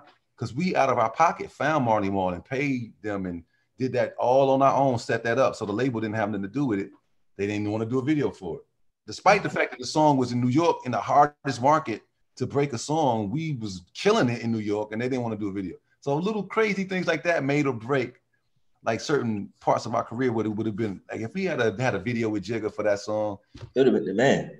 It would have been, what I'm saying? But I'm thinking because I was like, maybe because they went mature for the second album, which is a lot of weird things that happened because we have like Mr. Turn You Out could have been a hit single, like I was in your dream last night. You don't know my name. All you know is that I did it and it felt just right. You know what I'm saying? We was killing that. I'm not even real. I'm just a figment of imagination. No, I never cause an aggravation. No more jealousy. This honesty is purely ecstasy. Laying next to me, they call me Mr. Turn You Out. Remember me, the one from your fantasy. You know what I'm saying? There was a cool songs on there. But the label just, I don't know, it was just the black music departments, they fired like 2 in a row during the reign of our record. And so we left Gasoline Alley and went straight to MCA while Mary J's project was out. So they had to kind of, it was just a lot of just stuff, man. Like, and it wasn't about the sound, it was just the positioning and the logistics and the timing. Okay. So after that, after you saw the label was sabotaging y'all, like, did you even want to record anymore? Was you fed up, or did you want to go somewhere else and do another thing? Just bugged out by what was happening before my eyes. I could see it happening, the setup. Like when I realized that the album got shipped before the single, I was like, oh, come on. This is some, okay. So yeah, immediately we were looking for other situations. And finally, when that deal like fizzled out, we left. We didn't have to recoup anything. We ended up renegotiating after Blackface. Ended up taking Flavor Unit as our management, Queen Latifah and, you know, Naughty by Nature. You know, yes. Shaquem and everybody. And that became our management. So he managed, renegotiated a dope deal for us, a way better deal than we had before. So we got to eat off of that a little bit, you know. And but then we signed to a independent called Big Play Records. It was out of Baltimore. Rest in peace, a guy named Michael Jackson, who was a wide receiver for the Baltimore Ravens, passed away. But he was the owner of the label. And, you know, we did an album called Destiny, which featured KRS-One. And KRS had never done an R&B song with an R&B artist, but because we was talking about Destiny, and Destiny's calling, I'm gonna come running till we make it to the other side, you know. And KRS came on there and murdered the track, like, oh my God. And I'm featuring it in my audiobook. I got a fiction book coming out. And with Lotus. Yeah, Lotus, yeah. So KRS, so that song Destiny is like the instrumental that ties all the chapters together. In between each chapter is a little snippet of chapter 4, you know what I'm saying? And at the very end, the actual song play. That's dope. You know, because what it's talking about is my book is talking about the same. It's crazy. So yeah, that was interesting, Big Play. You know, but they didn't really let us do. Like, it was crazy because marketing, we knew all the people that they needed to know, but they needed to pay them being the label. But they didn't want to take that instruction from us because they wanted to show us that they was in the industry. And we were like, look, man, I don't care who get the credit. Troy Marshall is the rep for MCA who got love for us, and he represents the whole region. He'll work our product for this much money. Won't you? What's up? MCA's a machine for the independent on the low because of our relationship. Y'all can say y'all got credit. Just work the album in a way where we gonna get exposure. And we didn't get exposure. You know, it was just ridiculous. They didn't want to put the money behind mixing it right. They did a video that was so Bush League and whack. I was like, oh my God, please don't ever show this to nobody. And I was like, so it was just going through the rigors of being on the, you know, trying to find our way without being on MCA and still trying to be productive. And still, because of the business, we didn't know that the name credit on certain stuff was going to precede us. So a lot of people didn't even know that Darnell and Mark was talented as they were on the music because they thought Carl did everything. You know, that just wasn't the case. But his name somehow was the name for, you know, Carl's this, Carl's that. Yeah. And he did write the lyrics to If I Ever. But the musicality aspect of that group, man, that was Mark and Darnell, man. They was the musical ones in the group, man, in terms of instruments and know how to play and really, really play and really, really put the chords and perfect pitch and all that. You know, Carl on the drum part of the track sometime. Yeah. But Darnell, he was the dopest drum dude in the group when it came to the tracks and putting the drums on the tracks and making stuff, you know. Him and Carl worked together, but Darnell was the more rhythmic. Darnell was in the marching band, you know, coming in, like he was the trumpet and he could play the drums and the guitar. Like, he's a musical. So he didn't get the credit. You know, he didn't even get the credit for that sample for Isaac Hayes on the If I Ever, that boom, boom, boom, boom, boom. That's Darnell. So, and that made that track like boom. It did. Dun, dun, dun. Yeah. And then the string pad, that's Mark, you know, and stuff like that. And then Kevin Levi came and played the saxophone, you know. So, you know, just stuff like that along the way where we just was green. We were just green and didn't know. And Carl knew. He kind of the perception was kind of bent. So we had problems getting labels to believe that we were talented because the name was like, well, I don't see y'all name on there. We're like, look, man, I'm telling you, we Yeah. kind of thing. They so damn shady. And Blackface was actually the last album y'all did as the original lineup. Right, yeah, that was our last real like shy album. The other ones was me and Darnell being creative, doing things, just staying creative, but not really having a platform to really get it off. Social media hadn't popped yet, so we couldn't. So we just had a body of material. We didn't have enough money to go get them properly mixed or mastered, but we was just churning out creative. So we let some of the stuff just be out, like how sometimes NASA put like a lost tapes type of thing. So that's what you know, the other album we did like a few different albums.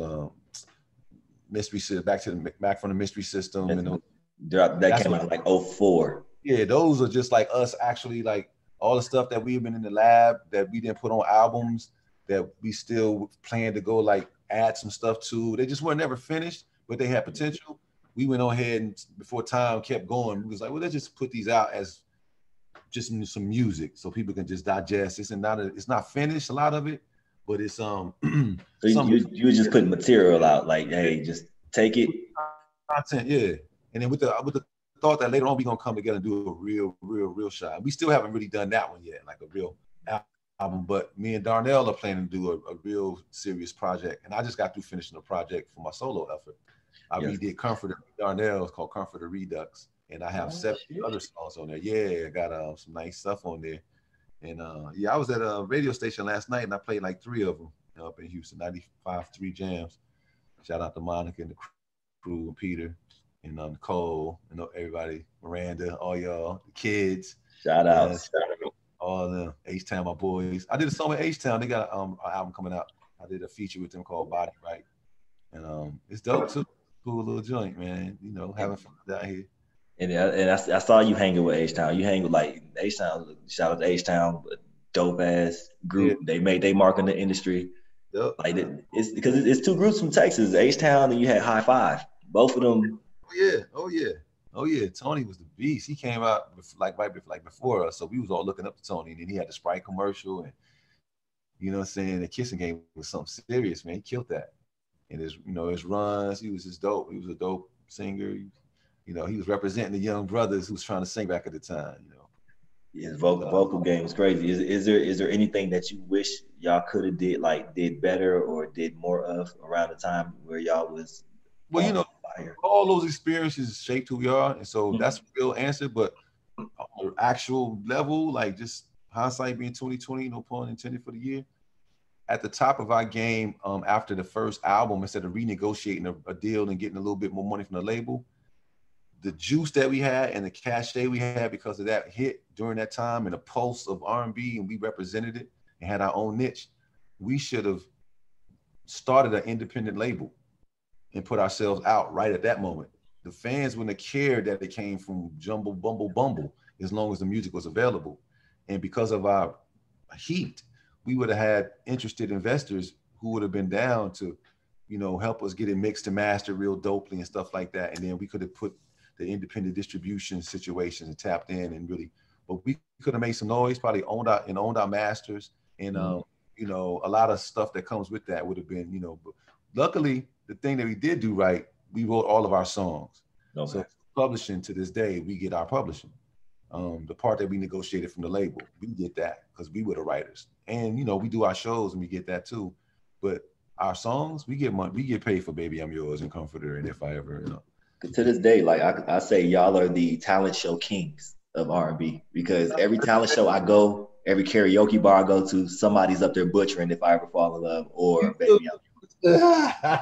Butchering it. I'm like, yo, I wish you had Garfield and Darnell were here to see this shit. They butchering us song. Man, butchering, man. Hey, but you know, especially the My Friend. I'm like, oh my God, please don't.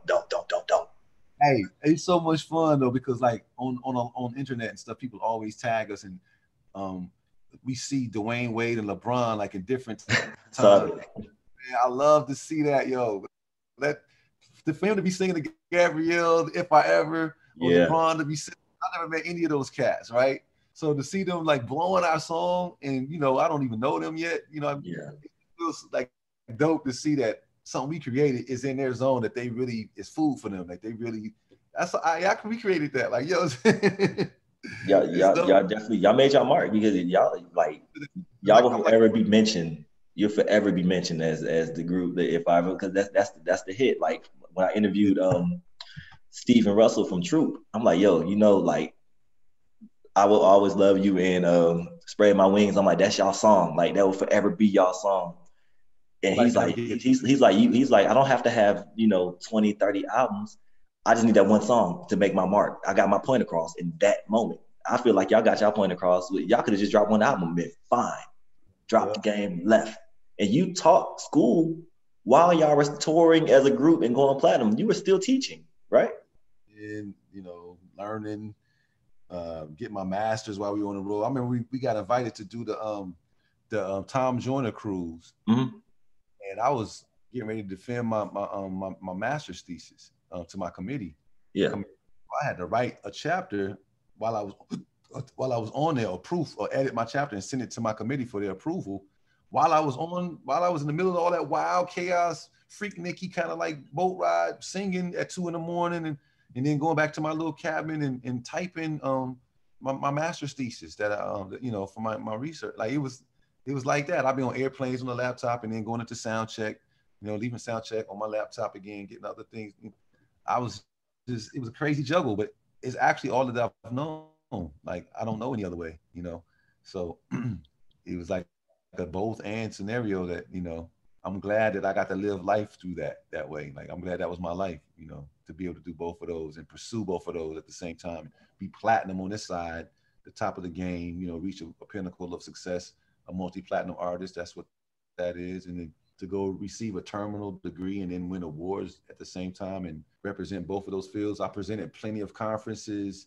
I created programs, in the academy for young Black males centered around critical thinking and critical literacy, critical pedagogy, and digital literacies, community engagement, community service type of what you call it, something learning, service learning projects like Okay. that. To my stuff that are so dope because they're rooted always in hip hop and music and identity. They have to create film when they're interviewing members of the community in terms of they've looked at like this. I did this community mapping project as part of my curriculum. I always had this thing, a community mapping, where us and the crew of young brothers in the program, we get a mile square, a map of a certain community that they live in. And we literally canvass that community, every street, with a notebook split from on each side with hazards and resources. And they literally walk down the block and look at everything that they in that community that they view as a hazard or resource. It could be a restaurant as a hazard or resource, a pothole, and they're schematically drawn on the streets, on the maps where these are. And then they congregate. Some of them who have hazards, those same hazards for others are resources. Like a restaurant may be a hazard to a dude because they don't hire Black people or they don't got good food, healthy food. But somebody else be like, well, it's a resource because they hiring, or because there's food in the neighborhood. Well, we don't have no grocery store. That's the only spot we got. Like, so they have to reconcile that. But anyway, they come to grips with what they need based on their work. Then they interview the community and say, yo, if y'all had it y'all way, what would be something y'all want to fix about the spot? And these are the things that we found. And then they get the voice, they videotaping it, they putting a score up under it because it's like a documentary. But then they go into city council meeting and say, look, we the voice of the people. The community has spoken. This is what they say. And now the narrative is changing because not only are they galvanizing the people and getting information and data from people, but they're changing the face of who gets to report that on behalf of whom. Instead of them being the problems, according to the narrative, these predators and all that, they actually are advocates of the community. But they got to do a documentary. They got to tell a story from their standpoint. They got to put a score up under it. And if they rhyme, and they got to rhyme about the scenes. And yeah, so it's a whole thing. But then what they're doing is creating media, advocating themselves, and being creative in the piece and having an actual deliverable that spoke to their circumstance. Where they did, and the other concept I came up with was life is a text. Life is a text that can be edited. Anything that has ability to be encoded or decoded is textual. And that's situations, that's physical objects. All things are data, which means that they're texts. So guess what? text can be edited. So in that mind frame, when they see their neighborhood or their community as a literal text that can be subject to being edited by fixing whatever the hazard is and make it a resource, you're thus in live real time editing that text that you happen to be a part of the fabric of. Yeah. And so that the culpability and puts it into their hands, so they're not waiting for some grown, like they think Martin Luther King is supposed to. Nah, how old you think Martin Luther King? You know, like you can do it right now, change things. You ain't gotta wait till you so-called grown. You can affect change right now, bro. You see it, edit it. And so different ways of looking at it empowers people's mental, they psychological way of viewing change, you know, editing as opposed to leader or activism. No, I'm just about to go edit. I'm about to go pick up the trash in the community. So I'm gonna edit the scene. Like now it's gonna be clean. Now we straight. Like that kind of, you know, so those were my programs. You know. And when you I know you currently teach at Georgia State, right? Well, I left the scene at Georgia State, you know, because I was dealing with early college while I was there getting my PhD. But after I got my PhD, those were like part of my PhD work. And so now I'm in Houston, and I'm gonna get the album. Like it's two sides of me, so I'm gonna do the album stuff and the book stuff coming up in 2021, start February 14th. But the following year, I've created a bridge program that unites Yates High School, University of Houston, and Texas Southern University, creates a pipeline where they all can use each other as resources for various reasons. And it creates a pipeline for the students to be able to come to either of those universities. If Houston, the African American Studies program, will have affiliates come into the high school and run a program, a base program. And the Black College will also have people like ambassadors there doing things for like senior seminar, or when you have to advisory where they have to pick their colleges, and, you know, giving them junior and senior year supplemental Black history after school programs, and having events from the college in the high school so parents can come to and not be so scared of the college life, because they get to come to the high school to experience the college, and then they can now go to the college and not be so. All of those things need to happen. And I developed a program for all of those layers of, you know, an educational experience to happen. And so in 2022, I'm gonna actually instantiate that I'm gonna do my Dr. Bright work along those lines in 2022. I'm gonna be Garfield from Shy in 2021 and get these projects off, and then they're gonna both be running simultaneously once they're up, you know. And that's what he has coming into work, people. Damn, you're a busy man. Like I said, you wear many hats, and you keep putting projects out for people to learn. You're giving us a chance to learn what you learn. So you're spreading the wealth. A lot of people don't like to spread the wealth because they feel like it's gonna take food out their mouth, and like you don't have no problem with that. And I appreciate you for that. It's a human in this world, man. I'm curious. I want to learn. I want to share what I learn and know. I don't want to hoard no knowledge. I want people to know what I'm stumbling across. You know what I mean? So, and that's that. And I like I said, I really appreciate that. When people take your class, because I know you taught a lot. Do they know who you are upon taking your class? Do they come in the classroom like, oh shit, you? Nah, they don't. But then by a certain point, somebody invariably always finds out and spills the beans, and then it spreads like woof. Like one day I'll come in and the students will be just pulling up all my videos. Like basically, that's you. Look at you. Look, that's you. That's funny. From that point, it's over with. And when they tell their parents know who I am because they're closer to my age. And they, oh, that's your teacher? Garfield, stop playing, you know. Because I told my mom, she was like, who you interviewing today? I was like, I'm interviewing Garfield. She's like, the light skinned one from Shy. They always call it the light skinned one. The light skinned one? Oh, yes, the light skinned one. Because I Google people to find pictures and stuff that I can promote the podcast with, and then like it's always you, and it's always Devontae Swing that pops up. I'm like, why did they confuse you with Devontae? That's funny. Devontae and me are two. We both Libras though. Yeah. Y'all are, and y'all were both the guy in the group that like we like, yo, this is the I can't eat the group. It was a light skinned dude in every group that was like, okay, this is the guy that's gonna stand there and stare at the camera for a little bit and make the girls go crazy. But you actually sing solo parts. Devontae is more so in the background, but you actually sing. It was like, okay, this motherfucker can sing. Like you sing, but Jodeci was Jodeci and Mint Condition were actually low key my favorite. Like as a fan of a group, like I love Jodeci sound and Mint Condition. Those are my, and of course JoJo and KC's vocals was just like out of this world to me. Like and Stokely too for Mint Condition. So yes, like I just But Devontae's production was crazy, and his word, you know, is the pictures that he set up. Like, and I always wanted to crossover. I'm like, damn. I'm like, is that somebody you wanted to work with? Like, oh man, I have a list of people that I wish I could have worked with, man. Like one, you know, Raphael Sadiq is like one of my favorite. I would, and Missy Elliott, you know, the Missy Timberland combination. Yes. Raphael Sadiq. Those, if I could make an album and have them, I would need nothing else in life. You know what I mean? I caught Raphael in concert last summer in Atlanta at the One Music Fest. I stay in Atlanta, and he came out with a guitar, and then like everybody they wasn't shouting out songs or nothing. They was just standing there, just in awe, like, yo. Tony talented, man, but you know, because the other dude, Dwayne and all them, stick with it too on his lead guitar. But I just love Raphael's unique vision. Like he's totally not a traditional songwriter. Not at all. Videos was always the dopest ever to me. Like he had the TV on it and had the tuba and like, yeah, I love Raphael's vision, man. And then he's so authentic as an artist. Like he's for real. Like he's a real artist. Yes. He's really an artist.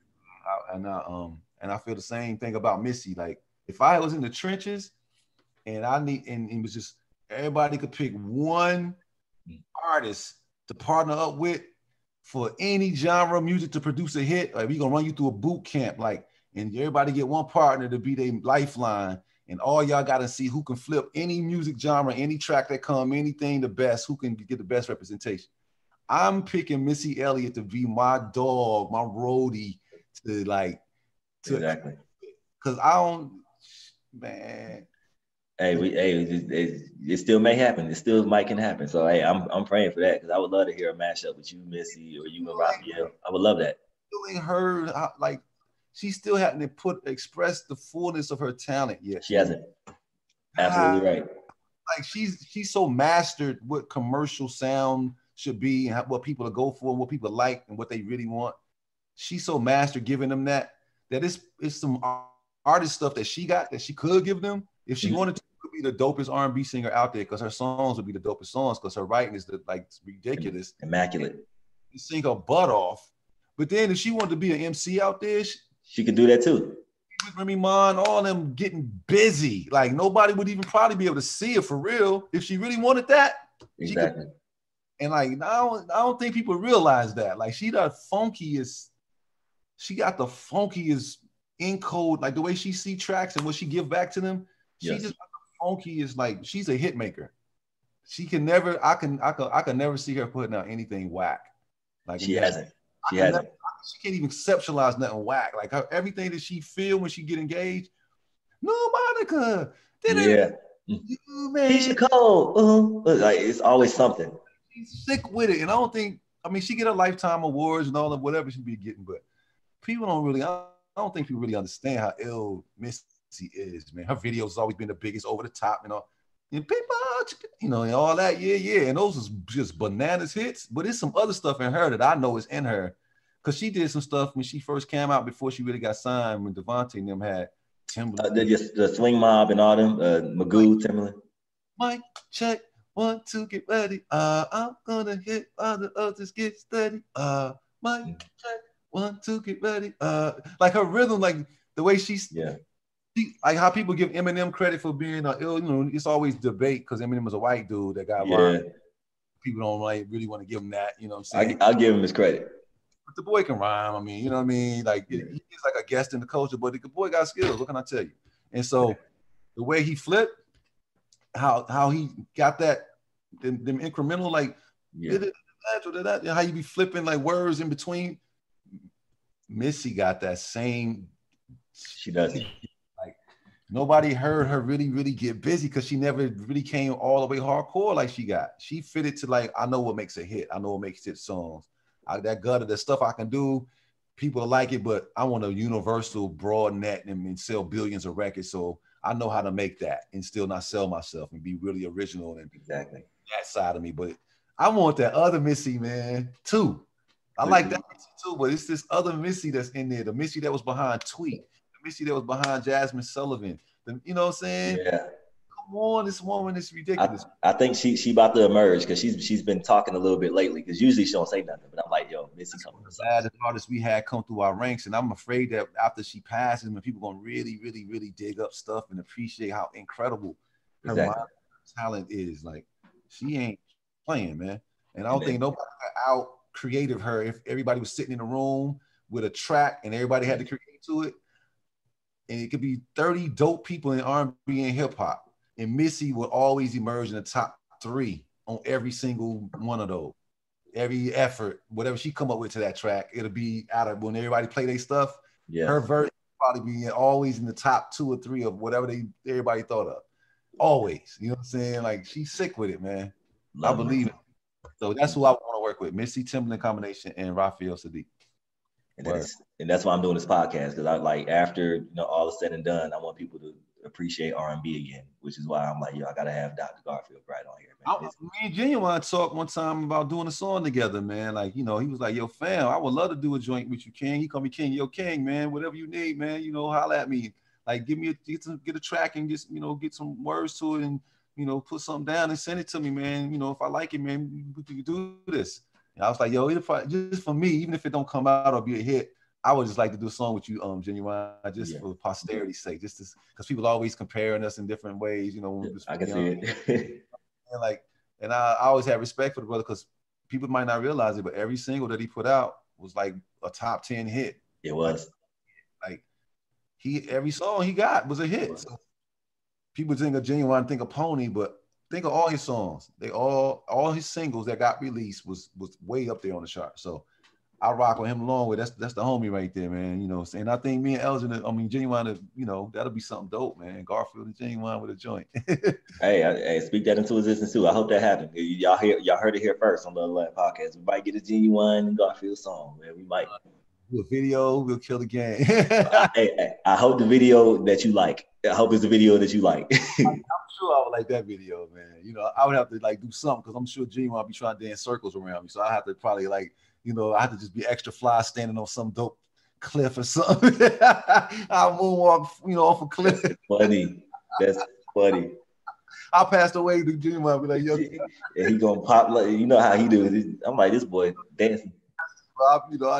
I got a little popping skills. I pop and pass up to you real quick and stand out your way. Let you turbo it out, man. Yeah. Oh, man, that's hilarious. Hey, man, I appreciate you, Garfield. I ain't gonna hold you forever, but I'm really enjoying this convo, bro. But I appreciate you for stopping through the Love to Laugh podcast. Thanks for over here, man, and reminisce a little bit. Oh, it's all good. Usually, you've been singing the whole damn episode. Can you sing us out? Can we get "Baby I'm Yours" with the "Ooh"? Yeah, okay. Baby, I'm yours. If you want me, if you want my baby, I'm yours. If you need me, ooh, yeah, baby. I appreciate that, bro. Hey, man, this has been the Love to Laugh podcast with my special guest, Dr. Garfield Bright, man. Thank y'all for tuning in. Don't hang up yet, Garfield. Thank y'all for tuning in, and catch the next episode. We'll be back with y'all. Thank y'all so much.